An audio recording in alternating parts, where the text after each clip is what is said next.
ಆಗ್ತಾ ಬಂತು. 5 ವರ್ಷ ಆದ್ರೆ 40 ವರ್ಷ ಆಗುತ್ತೆ.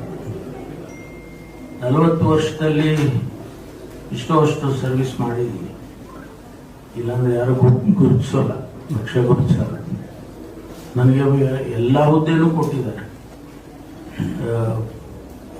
ಅಧ್ಯಕ್ಷ ಸ್ಥಾನದಿಂದ ಹಿಡಿದು ನನಗೆ ನಮ್ಮ ಪಕ್ಷದಲ್ಲಿ ವರ್ಕಿಂಗ್ ಕಮಿಟಿ ಅಂದರೆ ಬಹಳ ಮುಖ್ಯವಾದದ್ದು.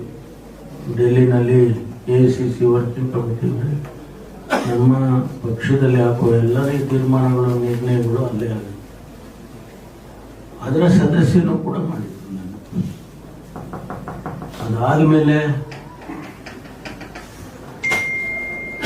2018ರಲ್ಲಿ ಉಪಮುಖ್ಯಮಂತ್ರಿ ಆಗಬೇಕು ಅಂತ ತೀರ್ಮಾನ ಮಾಡಿದ್ರು. ಅದು ಆ ಸಂದರ್ಭದಲ್ಲಿ ಕೂಡ 2013ರಲ್ಲಿ ನಾನು ಎಲೆಕ್ಷನ್ ಸೋತೆ. ಬಹುಶಃ ನಾನು ಗೆದ್ದಿದ್ದಿದ್ರೆ ಮಾನ್ಯ ಸಿದ್ದರಾಮಯ್ಯನವರು ಮುಖ್ಯಮಂತ್ರಿ ಆಗ್ತಿರ್ಲಿಲ್ಲ. ಆದರೆ ನಮ್ಮ ಅದೃಷ್ಟನೋ ಹಣೆ ಬರನೋ ಏನೋ ಹೇಳ್ತಿರೋ ಗೊತ್ತಿಲ್ಲ. ಆಗ ನಾನು ಸೋತದ ಕಾರಣಕ್ಕಾಗಿ ಅವರಾದರು. ಆಮೇಲೆ 2018ರಲ್ಲಿ ಕೂಡ ನಮ್ಮ ಪಕ್ಷ 80 ಸೀಟ್ ಗೆದ್ದಿತ್ತು. ಕೋalition ಮಾಡಿದಾಗ ಬೇರೆ ಪಕ್ಷದ ಜೊತೆ ನಾವು ಸೇರ್ಕೊಂಡು ಅವ್ರು ಬರೀ 30 ಸೀಟ್ ಏನೋ ಇತ್ತು. ಆದರೂ ಕಾರಣಾಂತರದಿಂದ ಅವಾಗ ಕುಮಾರಸ್ವಾಮಿ ಅವರಿಗೆ ಮುಖ್ಯಮಂತ್ರಿ ಮಾಡಿದ್ರು. ಅವತ್ತು ನನ್ನನ್ನು ಮಾಡ್ಬೋದಿತ್ತು, ಆದರೆ ಯಾವುದೋ ಕಾರಣಕ್ಕಾಗಿ ಅವಾಗ ಮಾಡಿದ್ರು. 2ನೇ ಸರಿನೂ ಮಿಸ್ ಆಯಿತು. ಅದು ಈ ಬಾರಿ ಪ್ರಯತ್ನ ಮಾಡಿದೆ. ಈ ಬಾರಿನೂ ಆಗುತ್ತೆ ಅಂತ ವಿಶ್ವಾಸ ಇತ್ತು. ಬಟ್ ಯಾವುದೋ ಕಾರಣಕ್ಕೆ ಪಾಲಿಟಿಕ್ಸ್ ಗೊತ್ತಲ್ಲ, ಪಾಲಿಟಿಕ್ಸು ಬೇರೆ ಥರ ಅಲ್ಲ, ಅದು ತೀರ್ಮಾನಗಳು ಹೇಗೂ ಆಗುತ್ತೆ. ಸೊ ಹಾಗಾಗಿ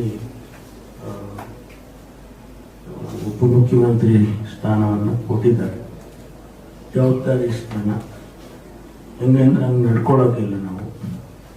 ರಾಜ್ಯದ ಜನ ನಮ್ಮನ್ನು ಗಮನಿಸ್ತಾರೆ. ನಾನು ಯಾವಾಗಲೂ ಹೇಳ್ತಾ ಇರ್ತೀನಿ ನಮ್ಮ ಕೊಲೀಗ್ಸ್ಗೆ, ನೋಡಪ್ಪ ನಮ್ಮನ್ನು ಜನ ಮ್ಯಾಗ್ನಿಫೈಯಿಂಗ್ ಗ್ಲಾಸ್ ಹಾಕ್ಕೊಂಡು ನೋಡ್ತಿರ್ತಾರೆ, ಹುಷಾರಾಗಿರ್ಬೇಕು. ಆ ರೀತಿ ಇವತ್ತು ಭಾಳ ರೆಸ್ಪಾನ್ಸಿಬಲ್ ಇರ್ತಕ್ಕಂಥ ಜಾಗ. ನನ್ನ ಪ್ರಯತ್ನ ನಾನು ಖಂಡಿತವಾಗಿ ಮಾಡ್ತೇನೆ. ಮತ್ತು ನಿಮಗೆಲ್ರಿಗೂ ಕೂಡ ಯಾವುದೇ ರೀತಿ ಒಂದು ಬರದ ಹಾಗೆ ಸರ್ಕಾರದಲ್ಲಿ ನಾನು ಕೂಡ ನಡ್ಕೊಳ್ತೀನಿ. ಜೊತೆಗೆ ನಿಮ್ಮ ಶ್ರೇಯಸ್ಸು, ಸಂಸ್ಥೆಯ ಶ್ರೇಯಸ್ಸು ನನಗೆ ಭಾಳ ಮುಖ್ಯ. ಒಂದು ಹಂತದಲ್ಲಿ ನಾನು ನಮ್ಮ ಹೈಕಮಾಂಡ್ ಅವ್ರಿಗೆ ಹೇಳಿದೆ, ನನಗೆ ಸಾಕು ಮಾಡಿಬಿಡಿ, ಕೊಡೋಕ್ಕಾಗೋದಿಲ್ಲ ಅಂತ ಹೇಳಿದ್ರೆ ನನಗೆ ಭಾಳ ದೊಡ್ಡ ಕೆಲಸ ಇದ್ದಾವೆ.